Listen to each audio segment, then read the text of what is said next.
Going over 5 mistakes soccer players make when 1v1 with a defender. Keep these in mind so you don't make them in your next 1v1 situation.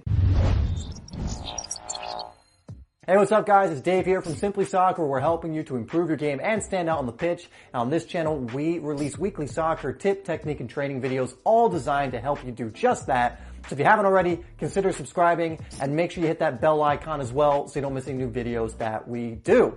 Now in this video, I want to go over some of the common mistakes that players make when they find themselves in a 1-versus-1 situation with a defender. So make sure you start practicing these areas so you don't find yourself making these mistakes, and that you keep them in mind in those situations so that you can start beating more players 1v1. So the first one is going in with doubt when you take players 1v1. In a 1v1 situation, it's the same as when you're in a goal-scoring situation. In a goal-scoring situation, I believe every single time you should believe that you're going to score. Because if you have any doubt, you're most likely going to miss. When you take someone one-on-one, you need to believe that every single time you're going to beat them. Now, although that may be a little unrealistic and you won't win every contest, you need to go in with the belief that you will. Because if you have even a little bit of doubt that you're not going to beat the player 1v1, you most likely won't. So have a bit of confidence in yourself. I mean, if you've been putting in the practice in training, if you've been practicing your 1v1 situations and your skill moves and your ability to take that person on,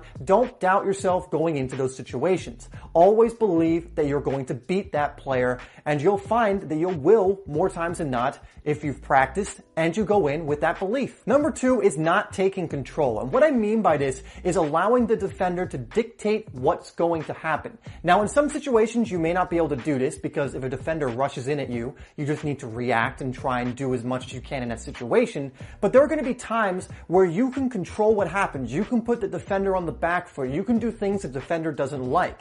But a lot of players will let the defender lead them into an alleyway or won't attack them in time, and reinforcements will show up. Don't let the defender dictate the situation. Take control of the situation yourself and you decide what's going to happen, because if you don't, the defender surely will. Number 3 is something I would like a lot more players to do, and it's running at the defender. There are many times I've seen like a 1v1 situation with so much space in behind that defender where I'm like, dude, just run right at him. If you beat him, you have so much space to work with. Instead, the player will cut it back and pass it backwards. Take the risk in those situations. 1, because the risk paying off will give you a huge advantage, and 2, defenders hate it when you run at them. Now, not every situation is going to be like this. If you're in a congested area or a defender's already on your back or something of that manner, but if you have space to work with, if you just have that one defender and plenty of space in behind them, take a chance and some of those times run at the defender. This will make them nervous, and as you get better and better at this, you'll find more times than not you are succeeding in this situation.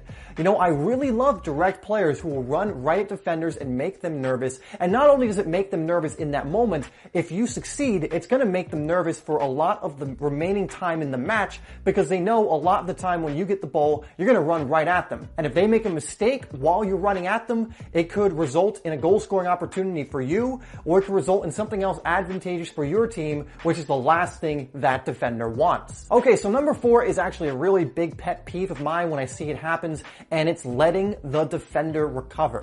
Look, when you beat a defender 1v1, it's not over after you've done that. You have to make sure there is no opportunity for the defender to get back and defend you again by either cutting across the space they're trying to occupy, so beating them and cutting across their path so they can't get shoulder to shoulder with you again, or by just exploiting that space as fast as you can. Again, each situation is going to be different, but if you beat a defender and you move slowly into that space, you're giving them the opportunity to run back and recover. And the best defenders are trained to recover quickly, meaning your window of time to take advantage of that space is going to get smaller and smaller the higher up you go in level. Okay, and number 5 is one I have to mention because I get a lot of players saying that their skill moves are not working or they're not beating players and they're wondering why. And my biggest answer is, are you practicing enough? Have you practiced enough? Because the fact of the matter is, you can't just expect to be able to beat players one-on-one through these mindsets and through believing you can and through these different things if you haven't developed the muscle memory to do so. And I'm not just talking about skill moves by themselves, I'm talking about all aspects of taking a player one-on-one, which includes not letting them recover, which includes, having the confidence to go in there, which includes, knowing what to do in different situations, and this all comes down to how much you practice. So number 5 is one that definitely needs to be mentioned, and it's not working on your 1v1s in practice or enough. I get a lot of players that ask me why their skill moves are not working, why they're not able to beat players, and this is usually the number 1 culprit. Practicing. You need to practice this a lot. This is an area that you need to dedicate time to. And I'm not just talking about your skill moves, but I'm practicing, also just using speed to beat defenders, by practicing different 1v1 situations and scenarios, so that when you get into the game, you can actually perform the right move in the situation, so you can explode after you've completed the move,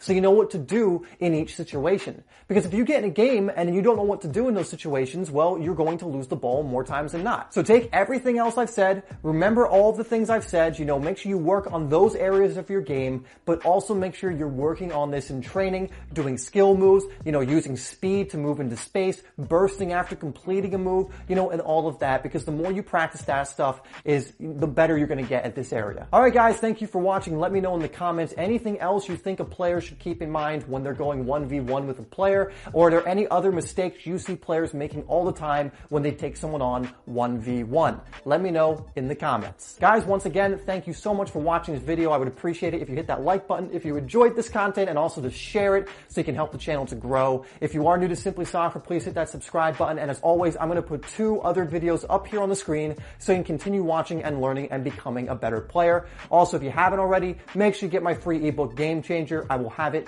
down in the description. Again, it's absolutely free to get that. Thanks again, guys, for tuning in, and I'll see you in the next video.